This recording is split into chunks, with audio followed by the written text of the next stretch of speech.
യുഎഇയിലെ പ്രവാസികൾക്കായി December 4-ന് ദുബായിൽ Indo Arab cultural fest സംഘടിപ്പിക്കും. ചടങ്ങിൽ പിണറായി വിജയൻ മുഖ്യാതിഥിയായി പങ്കെടുക്കും.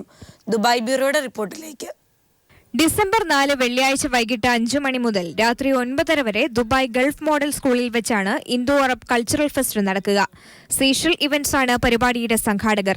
കേരളത്തിന്റെ മുൻ വൈദ്യുതി മന്ത്രി പിണറായി വിജയനാണ് ചടങ്ങിൽ മുഖ്യാതിഥിയായി പങ്കെടുക്കുന്നതെന്ന് സംഘാടകർ ദുബായിൽ വാർത്താസമ്മേളനത്തിൽ അറിയിച്ചു. ഈ സാംസ്കാരിക സമ്മേളനവും കലാപരിപാടികളും ഉയർത്തുന്ന ഒരു മുദ്രാവാക്യം ജാതി, മത, ഭൂരിപക്ഷ, ന്യൂനപക്ഷ വിവേചനങ്ങൾക്കൊക്കെ അതീതമായി നാം ഒന്നാണ് എന്ന കാഴ്ചപ്പാടോടുകൂടി ഇന്ത്യൻ ഭരണഘടന വിവക്ഷിക്കുന്ന മതേതര മൂല്യങ്ങളെയും നമ്മുടെ നിയമവ്യവസ്ഥയെയും സംരക്ഷിച്ചുകൊണ്ടും നാം അതിവിജയകരമായി ഈ പരിപാടി സംഘടിപ്പിക്കണമെന്ന് ആഗ്രഹിക്കുകയാണ്. നാടോടി നൃത്തങ്ങൾ കോർത്തിണക്കിയുള്ള നൃത്തമാലിക, സെമി ക്ലാസിക്കൽ നൃത്തങ്ങൾ, അറബിക് കലകൾ, നാടൻ കലാരൂപങ്ങൾ, സംഗീതശില്പം, മുടിയാട്ടം തുടങ്ങി വൈവിധ്യമാർന്ന കലാപരിപാടികൾ ഇന്തോ അറബ് കൾച്ചറൽ ഫെസ്റ്റിൽ നടക്കും. കൂടാതെ 80-ൽ പരം കലാകാരികളും കലാകാരന്മാരും അവതരിപ്പിക്കുന്ന വാദ്യമേളം, 100-ലധികം പേർ ചേർന്ന് ആലപിക്കുന്ന കൊയർ എന്നിവയും ഇവിടെ അരങ്ങേറും. ഇതാദ്യമായാണ് ദുബായ് വിപുലമായ ഒരു ഇന്തോ അറബ് കൾച്ചറൽ ഫെസ്റ്റിന് വേദിയാകുന്നത്. കൾച്ചറൽ ഫെസ്റ്റിന്റെ സംഘാടകരായ കൊച്ചുകൃഷ്ണൻ, അഡ്വക്കേറ്റ് നജീദ്, KL ഗോപി എന്നിവർ വാർത്താസമ്മേളനത്തിൽ പങ്കെടുത്തു. News bureau, Dubai. കുവൈറ്റിൽ ഡ്രൈവിംഗ് ലൈസൻസ് കൈവശമുള്ള വിദേശികൾ ജോലി മാറുന്നത് ഡ്രൈവിംഗ് ലൈസൻസിന് അർഹതയില്ലാത്ത തസ്തികയിലേക്കാണ് മാറുന്നതെങ്കിൽ അവരുടെ ഡ്രൈവിംഗ് ലൈസൻസ് സ്വമേധയാ റദ്ദാക്കുമെന്ന് കുവൈറ്റ് ആഭ്യന്തര മന്ത്രാലയം assistant under secretary major general Abdullah Al Muhanna അറിയിച്ചു. ഈ തീരുമാനം ഡ്രൈവർ വിസ ഉപയോഗിച്ച് മറ്റ് തസ്തികകളിൽ ജോലി ചെയ്യുന്ന വിദേശികൾക്ക് കനത്ത തിരിച്ചടിയാവുകയാണ്.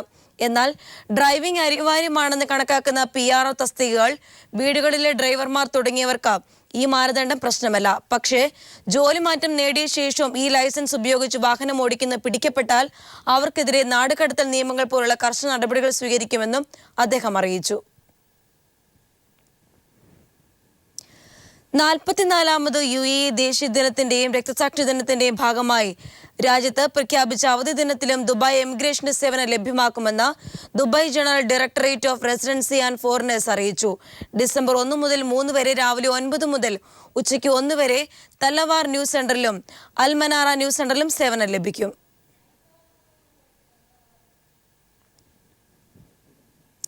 അബുദാബിയിലെ മാലിന്യ പ്രശ്നത്തിന് പരിഹാരം കാണാൻ Abu Dhabi waste management master plan 2040 പദ്ധതി തയ്യാറാക്കി. വർദ്ധിച്ചു വരുന്ന മാലിന്യ പ്രശ്നങ്ങൾക്ക് പരിഹാരം കാണാൻ മാലിന്യങ്ങൾ കുറയ്ക്കുവാനും ശാസ്ത്രീയമായ രീതിയിലൂടെ അവ സംസ്കരിക്കുവാനും പുനരുപയോഗം തുടങ്ങിയവ ആവിഷ്കരിക്കുവാനുമാണ് പദ്ധതി. ഇന്ത്യയിൽ നിന്നുള്ള തൊഴിലാളികളെ റിക്രൂട്ട് ചെയ്യുന്നതിന് നിലനിൽക്കുന്ന പ്രതിസന്ധി പരിഹരിക്കുന്നതിന് ബംഗ്ലാദേശിൽ നിന്നുള്ള റിക്രൂട്ട്മെന്റ് പുനരാരംഭിക്കണമെന്ന് Saudi chamber of commerce council contracting സമിതി തലവൻ ഫഹദ് അൽ ഹമാദി അറിയിച്ചു. നേപ്പാളിൽ നിന്നും ബംഗ്ലാദേശിൽ നിന്നും റിക്രൂട്ട്മെന്റ് ആരംഭിക്കണമെന്നും ആവശ്യമുണ്ട്. ഇന്ത്യയിൽ നിന്നുള്ള തൊഴിലാളികളെ റിക്രൂട്ട് ചെയ്യുന്നതിന് നിലനിൽക്കുന്ന പ്രതിസന്ധി പരിഹരിക്കുന്നതിന് ബംഗ്ലാദേശിൽ നിന്നുള്ള റിക്രൂട്ട്മെന്റ് പുനരാരംഭിക്കണമെന്ന് Saudi chamber of commerce council contracting സമിതി തലവൻ ഫഹദ് അൽ ഹമാദി ആവശ്യപ്പെട്ടു. ഇന്ത്യയിൽ നിന്നുള്ള തൊഴിലാളികളെ റിക്രൂട്ട് ചെയ്യുന്നതിന് മുൻപ് ഇന്ത്യൻ എംബസി ഉദ്യോഗസ്ഥർ തൊഴിലാളികൾക്ക് വിസ നൽകിയ കമ്പനികളിലും സ്ഥാപനങ്ങളിലും പരിശോധന നടത്തുന്നതാണ് പുതിയ പ്രതിസന്ധിക്ക് കാരണം. ഇന്ത്യൻ തൊഴിലാളികളുടെ പ്രതിസന്ധി പരിഹരിക്കാൻ ബംഗ്ലാദേശിൽ നിന്നും നേപ്പാളിൽ നിന്നും ആവശ്യമായ തൊഴിലാളികളെ റിക്രൂട്ട് ചെയ്യാൻ ചെറുകിട, മറ്റ് വൻകിട സ്ഥാപനങ്ങളോടും ഫഹദ് അൽ ഹമാദി ആവശ്യപ്പെട്ടു. നേപ്പാളിൽ സൗദി എംബസി ഇല്ലാത്തതിനാൽ നിലവിൽ ഡൽഹിയിൽ നിന്നാണ് നേപ്പാൾ തൊഴിലാളികളുടെ നടപടികൾ പൂർത്തിയാക്കുന്നത്. ഇത് പരിഹരിക്കാൻ നേപ്പാളിൽ സൗദി എംബസി തുറക്കാൻ ശ്രമിക്കണം. അതേസമയം ഇന്ത്യയുടെ പുതിയ നിബന്ധന സൗദിയിലെ നിർമ്മാണ മേഖലയിലും മറ്റും കടുത്ത പ്രതിസന്ധിക്ക് കാരണമാകുമെന്നാണ് സൗദി ദേശീയ കോൺട്രാക്ടിംഗ് സമിതി അംഗം അബ്ദുള്ള മൽഗൂസ് അഭിപ്രായപ്പെട്ടത്. പ്രതിസന്ധി പരിഹരിക്കാൻ എത്രയും വേഗം ഇടപെടണമെന്ന് സൗദി ചേംബർ ഓഫ് കൊമേഴ്സ് തലവൻ അബ്ദുൾ റഹ്മാൻ അൽ സാമിൽ നേരത്തെ ആവശ്യപ്പെട്ടിരുന്നു. സംഭവത്തിൽ ഇടപെട്ടിട്ടുണ്ടെന്നും വിഷയത്തെക്കുറിച്ച് വിദേശ മന്ത്രാലയത്തിന് കത്തെഴുതിയിട്ടുണ്ടെന്നും സൗദി തൊഴിൽ മന്ത്രാലയ വക്താവ് ഖാലിദ് അലാഖയിൽ വ്യക്തമാക്കിയിരുന്നു. News bureau, Dammam. വികസനത്തിന് പ്രധാന തടസ്സം ജാതിശക്തികളും പുത്തൻ സാമ്പത്തിക നയങ്ങളുമെന്ന് CPIM കേന്ദ്ര കമ്മിറ്റി അംഗം A. വിജയരാഘവൻ പറഞ്ഞു. പ്രവാസി ക്ഷേമങ്ങൾ പ്രഖ്യാപനങ്ങളിൽ ഒതുങ്ങുന്നുവെന്നും A. വിജയരാഘവൻ പറഞ്ഞു. കേരള വികസനത്തിന് പ്രധാനമായും തടസ്സമായി നിൽക്കുന്നത് ജാതിചിന്തയും പുത്തൻ സാമ്പത്തിക നയങ്ങളുമാണെന്ന് CPIM കേന്ദ്ര കമ്മിറ്റി അംഗം A. വിജയരാഘവൻ അഭിപ്രായപ്പെട്ടു. ഇന്ത്യക്ക് മാതൃകയായ കേരള വികസനത്തിന്റെ അടിസ്ഥാനം ഭൂപരിഷ്കരണവും കാർഷിക പരിഷ്കരണവുമായിരുന്നു. എന്നാൽ ജാതിചിന്തകളെ തിരിച്ചുകൊണ്ടുവരാനുള്ള ശ്രമമാണ് ഇപ്പോൾ നടക്കുന്നതെന്ന്, ഇത് കേരള വികസനത്തിന് വൻ തിരിച്ചടിയാണ് നൽകുകയെന്നും വിജയരാഘവൻ അഭിപ്രായപ്പെട്ടു. കേരള വികസനവും ഇടതുപക്ഷവും എന്ന വിഷയത്തെ ആസ്പദമാക്കി നവോദയ സാംസ്കാരിക വേദി കിഴക്കൻ പ്രവിശ്യ കമ്മിറ്റി സംഘടിപ്പിച്ച പൊതുപരിപാടിയിൽ മുഖ്യപ്രഭാഷണം നടത്തുകയായിരുന്നു അദ്ദേഹം. വികസനം സാധാരണക്കാർക്ക് ലഭിക്കുന്ന സാമൂഹികവും സാമ്പത്തികവുമായ മുന്നേറ്റമാണെന്നും നവോത്ഥാന മൂല്യങ്ങളുടെ തിരസ്കാരം കേരളത്തെ പിറകോട്ടാണ് നയിക്കുകയെന്നും അദ്ദേഹം കൂട്ടിച്ചേർത്തു. കേരളം ആർജിച്ച ആരോഗ്യം, വിദ്യാഭ്യാസം, പൊതുവിതരണ സമ്പ്രദായം എന്നിവ കഴിഞ്ഞ 5 വർഷം കൊണ്ട് ഉമ്മൻചാണ്ടി നേതൃത്വം നൽകുന്ന UDF സർക്കാർ തകർത്തു കളഞ്ഞതായി വിജയരാഘവൻ ആരോപിച്ചു. നവോദയ പ്രസിഡന്റ് സിദ്ദിഖ് കല്ലായി അധ്യക്ഷത വഹിച്ച ചടങ്ങിൽ നവോദയയുടെ മെമ്പർഷിപ്പ് വിതരണ ഉദ്ഘാടനം വിജയരാഘവൻ നിർവഹിച്ചു. General secretary George Varghese, Azad Tirur, Basheer Varode, MM Naeem, Sudheesh Triprayar എന്നിവർ പരിപാടിയിൽ സംബന്ധിച്ചു. News bureau, Dammam. Tamil cinema താരങ്ങളുടെ സെലിബ്രിറ്റി ബാഡ്മിന്റൺ ലീഗ് ദുബായിൽ സംഘടിപ്പിക്കുന്നു. ജനുവരി 29 ദുബായ് അൽ നസർ ലെയ്ഷർ ലാൻഡിലെ ഇൻഡോർ സ്റ്റേഡിയത്തിലാകും മത്സരം നടക്കുക. തമിഴ് സിനിമാ സംവിധായകൻ വെങ്കട് പ്രഭു, നടൻ ഭരത്, സംഗീത സംവിധായകൻ യുവാൻ ശങ്കർ രാജ തുടങ്ങിയവർ ഇത് സംബന്ധിച്ച വാർത്താസമ്മേളനത്തിൽ പങ്കെടുത്തു. ഭരത്, ജയൻ രവി തുടങ്ങിയ താരങ്ങൾ ക്യാപ്റ്റന്മാരായുള്ള ടീമുകളാണ് ടൂർണമെന്റിൽ അണിനിരക്കുക. അന്താരാഷ്ട്ര ഖുർആൻ കോൺഫറൻസിന്റെ UAE തല പ്രചരണ ഉദ്ഘാടനം ഡിസംബർ 3 മുഹൈസിന ഇന്ത്യൻ അക്കാദമി ഓഡിറ്റോറിയത്തിൽ നടക്കുമെന്ന് സംഘാടകർ അറിയിച്ചു. പണ്ഡിതന്മാരായ അബ്ദുൽ മാലിക് സലഫി, മുജാഹിദ് ബാലുശ്ശേരി, ഹുസൈൻ സലഫി തുടങ്ങിയവർ വിവിധ വിഷയങ്ങളിൽ ക്ലാസ് എടുക്കും. റാസൽ ഗൈമ ഇന്ത്യൻ റിലീഫ് കമ്മിറ്റിയുടെ നേതൃത്വത്തിൽ UAEയുടെ രക്തസാക്ഷിത്വ ദിനം ആചരിച്ചു. ജനറൽ സെക്രട്ടറി അഡ്വക്കേറ്റ് നജുമുദ്ദീൻ അധ്യക്ഷനായ ചടങ്ങിൽ doctor baby Mathew, KM Sumesh മഠത്തിൽ, ഡോക്ടർ സുഭാഷ്, പത്മരാജ്, ഡോക്ടർ വാർക്കി ചെറിയാൻ, സന്ദീപ്, ജൂഫ്രാൻ, ജോയ് തുടങ്ങിയവർ പങ്കെടുത്തു. കൈരളി സലലയുടെ വനിതാ വിഭാഗത്തിന് പുതിയ ഭാരവാഹികളെ തെരഞ്ഞെടുത്തു. കൈരളി സലലയുടെ ഓഫീസിൽ നടന്ന ജനറൽ ബോഡി യോഗത്തിൽ ഹേമ ഗംഗാധരനെ സെക്രട്ടറിയായും ബൃന്ദാനിലെ പ്രസിഡന്റായും തെരഞ്ഞെടുത്തു. 13 അംഗ എക്സിക്യൂട്ടീവ് കമ്മിറ്റിയും യോഗത്തിൽ തെരഞ്ഞെടുത്തു. മാസങ്ങളായി ശമ്പളം കിട്ടാതെയും നാട്ടിൽ പോകാൻ കഴിയാതെയും കഴിഞ്ഞിരുന്ന മലയാളികളായ 5 പേർക്ക് ഇന്ത്യൻ എംബസിയുടെയും ഗസീം പ്രവാസി സംഘത്തിന്റെയും സഹായം തുണയായി. ഇവരുടെ ഇടപെടലിനെ തുടർന്ന് 5 പേർക്കും നാട്ടിലേക്ക് പോകാൻ കഴിഞ്ഞു. Indian embassy welfare wing first secretary Manoj Kumar, Qassim പ്രവാസി സംഘം ഭാരവാഹികളായ അഡ്വക്കേറ്റ് MA സലാം, ജീവകാരുണ്യ വിഭാഗം കൺവീനർ മുജീബ് കുറ്റിച്ചിറ എന്നിവരുടെ പരിശ്രമത്തിനൊടുവിലാണ് പാലക്കാട് സ്വദേശി സുരേഷ് കുമാർ, കോഴിക്കോട് സ്വദേശി ഷംസുദ്ദീൻ, കൊല്ലം സ്വദേശി വരുൺ, കാസർഗോഡ് സ്വദേശി ഷിബു മാത്യു, കോഴിക്കോട് സ്വദേശി ഉസൈൻ കുട്ടി എന്നിവരാണ് തിരിച്ചുപോയത്. ദമാം വെസ്കോസ മലയാളി അസോസിയേഷൻ ജീവകാരുണ്യ പ്രവർത്തനങ്ങളുടെ ഭാഗമായി കേരളത്തിലെ ഓരോ ജില്ലകളിലും 2 വീൽചെയർ നൽകുന്ന പദ്ധതിയുടെ ഭാഗമായി കൊല്ലം ജില്ലയിലെ നിലമേൽ താലൂക്ക് ആശുപത്രിയിലും ചടയമംഗലം ആരോഗ്യ കേന്ദ്രത്തിലും ഓരോ വീൽചെയറുകൾ വീതം നൽകി. WMA മുൻ ജനറൽ സെക്രട്ടറി സക്കീർ ഹുസൈന്റെ നേതൃത്വത്തിൽ ആശുപത്രിയിൽ നടന്ന ചടങ്ങിൽ Nilamel panchayat member MM Naseer wheelchair കൈമാറി. മതസൗഹാർദ്ദം തകർക്കുന്ന രീതിയിൽ പ്രസ്താവന നടത്തിയ SNDP ജനറൽ സെക്രട്ടറി വെള്ളാപ്പള്ളി നടേശനെതിരെ കേസ്. IPC 153 വകുപ്പ് സെക്ഷൻ A പ്രകാരമാണ് കേസ് രജിസ്റ്റർ ചെയ്തിരിക്കുന്നത്. പിഴയും 3 വർഷം വരെ തടവ് ലഭിക്കാവുന്ന കുറ്റമാണ് വെള്ളാപ്പള്ളിക്കെതിരെ ചുമത്തിയിരിക്കുന്നത്. കോഴിക്കോട് മാൻഹോളിൽ വീണ തൊഴിലാളികളെ രക്ഷിക്കാനിറങ്ങവേ മരണമടഞ്ഞ നൌഷാദിന്റെ കുടുംബത്തിന് സർക്കാർ സഹായധനം അനുവദിച്ചത് മുസ്ലിം ആയതുകൊണ്ടാണെന്നായിരുന്നു വെള്ളാപ്പള്ളിയുടെ വിവാദ പരാമർശം. വെള്ളാപ്പള്ളിയുടെ വിവാദ പ്രസ്താവനയ്ക്കെതിരെ കേസെടുക്കണമെന്ന പ്രതിപക്ഷ നേതാവിന്റെയും പ്രതിപക്ഷ ഉപനേതാവിന്റെയും KPCC അധ്യക്ഷന്റെയും പരാതി കൂടി കണക്കിലെടുത്താണ് നടപടിയെന്ന് ആഭ്യന്തരമന്ത്രി രമേശ് ചെന്നിത്തല വ്യക്തമാക്കി. കേസ് രജിസ്റ്റർ ചെയ്ത ആലുവ പോലീസ് സംഭവത്തിൽ വിശദമായ അന്വേഷണം നടത്തുമെന്നും ചെന്നിത്തല പറഞ്ഞു. കേരള ജനതയെ ജാതീയമായും വർഗീയമായും വേർതിരിക്കാനും സംഘർഷമുണ്ടാക്കാനുമാണ് വെള്ളാപ്പള്ളി ശ്രമിക്കുന്നതെന്നും ചെന്നിത്തല പറഞ്ഞു. കേരള സമൂഹത്തിന്റെ വിവിധ കോണുകളിൽ നിന്ന് ഈ വർഗീയ പ്രചരണങ്ങൾ നടത്തുന്ന നടപടികൾക്കെതിരായി ശക്തമായ നടപടികൾ സ്വീകരിക്കണമെന്ന് ഈ കെട്ടിയ എല്ലാ പരാതികളും ഞാൻ ഹോം സെക്രട്ടറിക്ക് നൽകി. Home secretary director general of പ്രോസിക്യൂഷൻ്റെ അഭിപ്രായം തേടി.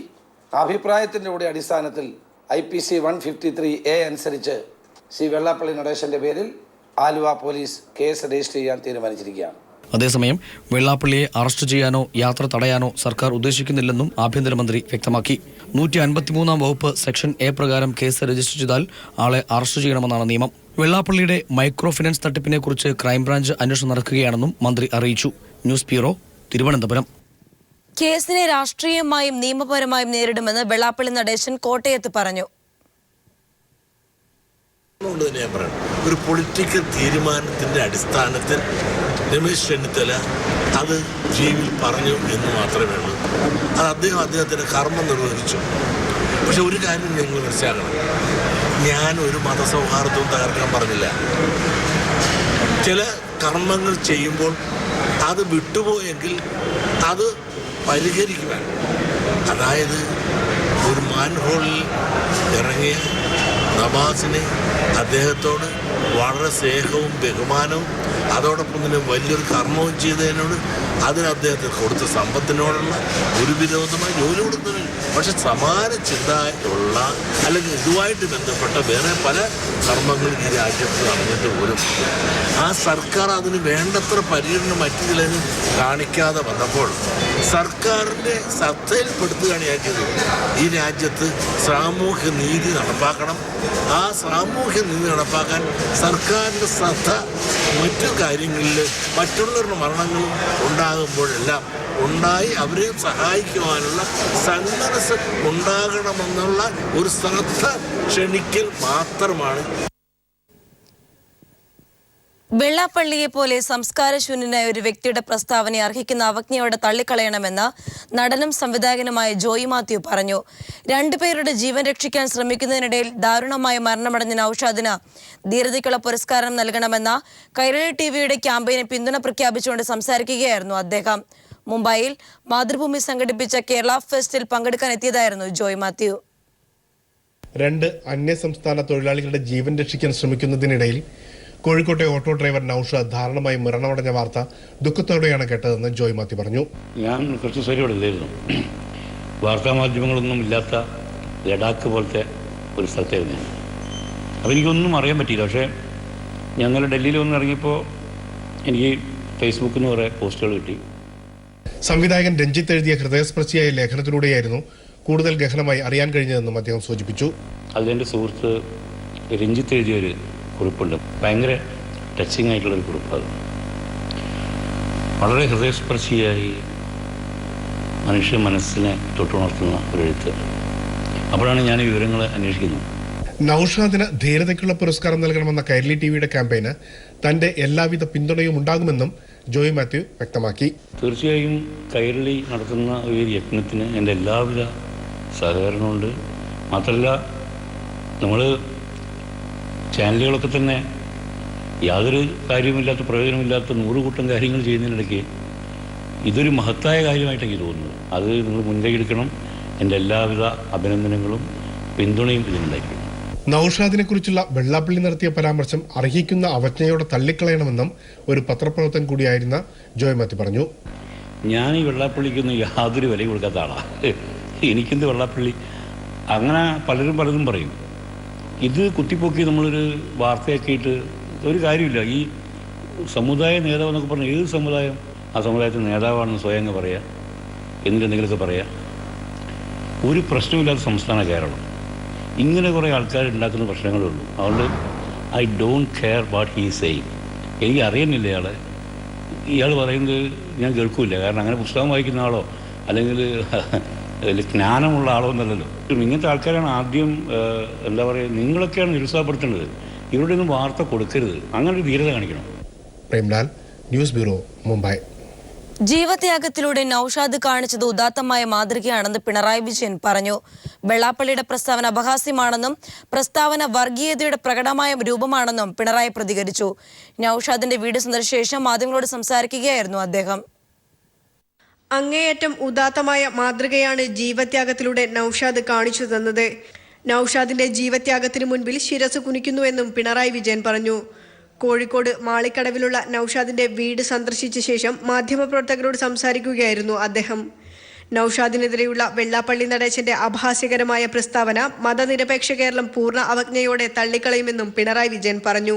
എല്ലാ വർഗീയ ഭ്രാന്തന്മാരെയും തോൽപ്പിക്കുമാറ് നൌഷാദിന്റെ ജീവത്യാഗത്തെ അപഹസിക്കാൻ തയ്യാറായിട്ടുള്ളത് ഇത് വർഗീയതയുടെ ഏറ്റവും പ്രകടമായ രൂപമായിട്ട് മാത്രമേ കാണാൻ കഴിയൂ. വെള്ളാപ്പള്ളി നടേശൻ്റെ ജൽപ്പനങ്ങൾ കേരളത്തിലെ മതനിരപേക്ഷ സമൂഹമാകെ പൂർണ്ണ അവജ്ഞയോടെ തള്ളിക്കളയുകയാണ്. കശ്മീരിൽ ഭീകരവാദികളുടെ വെടിയേറ്റ് വീരമൃത്യു വരിച്ച ജവാൻ സുബിനേഷിന്റെ ചെങ്ങോട്ടുകാവിലുള്ള വീട്ടിലും പിണറായി വിജയൻ സന്ദർശനം നടത്തി. News bureau, Kozhikode. Vincent M Paul സർവീസിൽ നിന്ന് വിരമിച്ചു. പൂർണ്ണ സംതൃപ്തിയോടെയാണ് വിരമിക്കുന്നതെന്ന് വിൻസൻ എംപോൾ മാധ്യമങ്ങളോട് പറഞ്ഞു. മാണിക്കെതിരായ സുകേഷിന്റെ വസ്തുതാ റിപ്പോർട്ടിൽ കേസെടുക്കേണ്ടെന്ന് തന്റെ നിലപാട് ശരിയാണെന്ന് വിൻസൻ എംപോൾ ആവർത്തിച്ചു. മാണിയുടെയും ബാബുവിന്റെയും കേസിൽ തന്റെ നിലപാട് ശരിയായിരുന്നുവെന്നും അദ്ദേഹം പറഞ്ഞു. സർക്കാരിൽ നിന്ന് പുതിയ പദവി സ്വീകരിക്കുമെന്ന ചോദ്യത്തിന് അദ്ദേഹം കൃത്യമായ മറുപടി പറഞ്ഞില്ല. 100% അന്വേഷണം നടത്തിയിരിക്കുന്ന അന്വേഷണ ഉദ്യോഗസ്ഥനാണ്. അതിൻ്റെ സ്ക്രൂട്ടിനി നടത്തിയിരിക്കുന്നത് ഞാനാണ്. ആ സ്ക്രൂട്ടിനി 100% ശരിയാണെന്ന് ഉറച്ചു വിശ്വസിക്കുന്ന കൂട്ടത്തിലാണ്. ആ കേസിൻ്റെ അകത്ത് ആ ഫാക്ച്വൽ റിപ്പോർട്ടിൽ 1% തെളിവുണ്ടെന്ന് ആർക്കെങ്കിലും നിയമപരമായിട്ട് എസ്റ്റാബ്ലിഷ് ചെയ്യാൻ സാധിച്ചിട്ടുണ്ടെങ്കിൽ ഞാൻ അന്നേരം അവരോട് പറയാം എനിക്ക് തെറ്റുപറ്റിയെന്ന്. 1% തെളിവുണ്ടെന്ന് തെളിയിക്കട്ടെ അവർ. നിഷ്കാമ കർമ്മയാണ് പണ്ട് തൊട്ടുള്ള എൻ്റെ പോളിസി. നമ്മൾ ചെയ്യാനുള്ള ഡ്യൂട്ടി ചെയ്യുക, അതിൽ സങ്കടമുണ്ടെങ്കിലും സന്തോഷമുണ്ടെങ്കിലും പുറത്ത് കാണിക്കാതെ നടക്കുക. വരും ദിവസങ്ങളിലെ ഭക്തജനത്തിരക്ക് പരിഗണിച്ച് സന്നിധാനത്ത് സുരക്ഷാ ക്രമീകരണങ്ങൾ വിപുലമാക്കാൻ തീരുമാനം. ഇതിന്റെ ഭാഗമായി സന്നിധാനത്തും പമ്പയിലും കൂടുതൽ സുരക്ഷാ ഉദ്യോഗസ്ഥരെ വിന്യസിക്കുമെന്ന് പുതിയതായി ചുമതലയേറ്റ സന്നിധാന സ്പെഷ്യൽ ഓഫീസർ അറിയിച്ചു. തീർത്ഥാടകർക്ക് ബുദ്ധിമുട്ടുണ്ടാക്കാത്ത വിധത്തിൽ ഡിസംബർ 6-ന് സുരക്ഷ ശക്തമാക്കുമെന്നും സ്പെഷ്യൽ ഓഫീസർ വ്യക്തമാക്കി. നടക്കാവിലെ സീനിയർ സിവിൽ പോലീസ് ഓഫീസറായിരുന്ന AP ഷാജി ആത്മഹത്യ ചെയ്ത സംഭവത്തിൽ പോലീസ് സേനയിൽ തന്നെ പ്രതിഷേധം ശക്തമാവുകയാണ്. യോഗത്തിൽ പങ്കെടുത്തവരുടെ വാക്കുകൾ അത് വ്യക്തമാക്കുന്നതായിരുന്നു. ഷാജിക്കെതിരായ സസ്പെൻഷൻ നടപടിക്ക് മുൻപേ തന്നെ വാർത്ത മാധ്യമങ്ങളിൽ വന്നു. രഹസ്യാന്വേഷണ വിഭാഗമല്ലാതെ സ്പെഷ്യൽ ബ്രാഞ്ച് ഓഫീസ് മാറിയിരിക്കുന്നുവെന്ന് പോലീസ് ഓഫീസേഴ്സ് അസോസിയേഷൻ സംസ്ഥാന സമിതി അംഗം ടി അബ്ദുള്ളക്കോയ പറഞ്ഞു. മിനിറ്റുകളോളം മണിക്കൂറുകളോളം പത്രക്കാരുമായി സംവദിക്കുന്ന SP ഓഫീസ് ഇന്ന് സിറ്റി SP ഓഫീസ് രഹസ്യാന്വേഷണ വിഭാഗമല്ല, അത് പോലീസിന്റെ ഒരു പരസ്യ കമ്പനിയായി മാറിയിരിക്കുന്നതിൽ യാതൊരു സംശയവുമില്ല. അതിന് തെളിവുകൾ ഹാജരാക്കാൻ തയ്യാറാണ്. പോലീസിൽ നിന്നും വിരമിക്കുന്നവർക്കുള്ള യാത്രയയപ്പ് വേളയിലാണ് ഒറ്റക്കെട്ടായി രംഗത്തിറങ്ങാനുള്ള തീരുമാനം ഉണ്ടായിരിക്കുന്നത്. നടപടി പ്രകാരമല്ല ഷാജിയെ സസ്പെൻഡ് ചെയ്തതെന്നും അതിന് ഉത്തരവാദികളായ മേലുദ്യോഗസ്ഥർക്കെതിരെ നടപടി വേണമെന്നും പോലീസ് ഓഫീസേഴ്സ് അസോസിയേഷൻ ജില്ലാ പ്രസിഡന്റ് ഷാഹുൽ ഹമീദ് പറഞ്ഞു. മരണത്തിന് കാരണക്കാരായവർക്കെതിരെ നടപടി സ്വീകരിക്കുന്നതുവരെ പ്രതിഷേധം നടത്തുമെന്നാണ് പോലീസ് അസോസിയേഷൻ ഭാരവാഹികളുടെ തീരുമാനം. ഷാജിയുടെ മരണത്തിൽ പോലീസിനെതിരെ വൻ പ്രതിഷേധമാണ് ജന്മനാട്ടിൽ നിന്നും ഉയരുന്നത്. മരണത്തിൽ ഉന്നത ഉദ്യോഗസ്ഥർക്കെതിരെ നടപടിയെടുക്കണമെന്നാവശ്യപ്പെട്ട് ആക്ഷൻ കൌൺസിൽ രൂപീകരിച്ചിട്ടുണ്ട്. നടപടിക്രമങ്ങൾ പാലിക്കാതെ ധൃതിപ്പെട്ടാണ് സസ്പെൻഷൻ തീരുമാനം എടുത്തതെന്നും ഡിസംബർ 5-ന് കമ്മീഷൻ ഓഫീസിലേക്ക് മാർച്ച് നടത്തുമെന്നും ആക്ഷൻ കമ്മിറ്റി അറിയിച്ചു. സംഭവത്തിൽ നടപടി ആവശ്യപ്പെട്ട് ഡിവൈഎഫ്ഐ പ്രവർത്തകർ കോഴിക്കോട് കമ്മീഷൻ ഓഫീസിലേക്ക് മാർച്ചും നടത്തി. കുറ്റക്കാർക്കെതിരെ നടപടി ആവശ്യപ്പെട്ട് DCC general secretary Shajir Arafat ആഭ്യന്തരമന്ത്രിക്ക് പരാതിയും നൽകിയിട്ടുണ്ട്. News bureau, Kozhikode.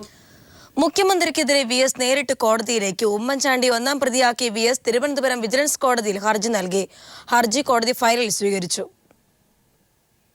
പാറ്റൂർ ഭൂമി കുംഭകോണ കേസിൽ മുഖ്യമന്ത്രി ഉമ്മൻചാണ്ടിക്കെതിരെ അന്വേഷണം ആവശ്യപ്പെട്ടാണ് പ്രതിപക്ഷ നേതാവ് VS അച്യുതാനന്ദൻ തിരുവനന്തപുരം വിജിലൻസ് കോടതിയിൽ നേരിട്ടെത്തി ഹർജി നൽകിയത്. മുഖ്യമന്ത്രിയെ 1-ാം പ്രതിയാക്കി കേസെടുക്കണമെന്ന് ഹർജിയിൽ ആവശ്യപ്പെടുന്നു. ഫ്ളാറ്റ് നിർമ്മാതാക്കൾ കയ്യേറിയ പാറ്റൂരിലെ 33 സെന്റ് ഭൂമി സർക്കാർ ഭൂമിയാണെന്ന് ജല അതോറിറ്റിയും റവന്യൂ വകുപ്പും വിജിലൻസും റിപ്പോർട്ട് നൽകിയിട്ടും ഇതെല്ലാം മറികടന്ന് മുഖ്യമന്ത്രി ഫ്ളാറ്റ് നിർമ്മാതാക്കൾക്കു വേണ്ടി ഇടപെടുകയായിരുന്നുവെന്ന് ഹർജിയിൽ പറയുന്നു. ഹർജി ഫയലിൽ സ്വീകരിച്ച കോടതി അടുത്ത മാസം 30-ന് വിശദമായ വാദം കേൾക്കും. കേസ് എടുക്കണമെന്ന് വിജിലൻസ് ആവശ്യപ്പെട്ടു, എന്നിട്ടത് ഗവൺമെൻറ് സ്വീകരിച്ചില്ല. അത് കാര്യം കോടതിയെ ബോധ്യപ്പെടുത്തി. ഇപ്പോൾ കോടതി അത് കേസ് അഡ്മിറ്റ് ചെയ്യുകയും ഡിസംബർ 30-ന് വെച്ചിരിക്കുകയാണ്. മുഖ്യമന്ത്രിക്ക് പുറമെ മുൻ ചീഫ് സെക്രട്ടറി ഭരത് ഭൂഷൺ, ജല അതോറിറ്റി മുൻ MD, മുൻ റവന്യൂ അഡീഷണൽ സെക്രട്ടറി തുടങ്ങിയവരെയും കേസിൽ പ്രതി ചേർക്കണമെന്നും VS ഹർജിയിൽ ആവശ്യപ്പെടുന്നു. News bureau, Thiruvananthapuram.